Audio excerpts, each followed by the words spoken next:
আজকে অনেকদিন পর আমি তোমাদেরকে একটা ভিডিও দিচ্ছি, কিন্তু আজকের ভিডিওটা হবে একটু অন্যরকম। রিসেন্ট কিছুদিন ধরে আমি তোমাদেরকে মাটির কাজ দেখাচ্ছি, কিন্তু আজকে আর কোনো মাটির কাজ নয়, আজকে আমি করবো পেপার ক্রাফট, শুধুমাত্র আমার স্টুডেন্টদের জন্য। তাই পুচকু পুচকু স্টুডেন্ট গুলোর এখন এক্সাম চলছে, আর ওদের এক্সামে কাজ দিয়েছে পেপার দিয়ে কিছু তৈরি করে নিয়ে যাওয়ার জন্য।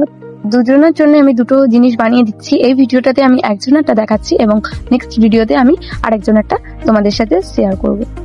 আমার থেকে বেশি আমার স্টুডেন্ট এক্সাইটেড থাকে যে আমি আজকে কি ভিডিও করেছি, জিনিসগুলো এসে দেখা, আগে পড়তে এসে আগে ওগুলো দেখা। এবং ভিডিওর কথা তো বাদই দিলাম, কেউ দেখুক বা না দেখুক, ওরা আমার ভিডিও প্রায় একবারের জায়গায় 10 বার দেখে। তো ওদের জন্যই এই কিউট বলা হ্যাঙ্গিংটা আমি বানিয়ে দিলাম। এটা প্রথম স্টুডেন্টের জন্য। তো কেমন হয়েছে অবশ্যই জানিও, আর ভালো লাগলে একটা লাইক করে দিও ওদের জন্য।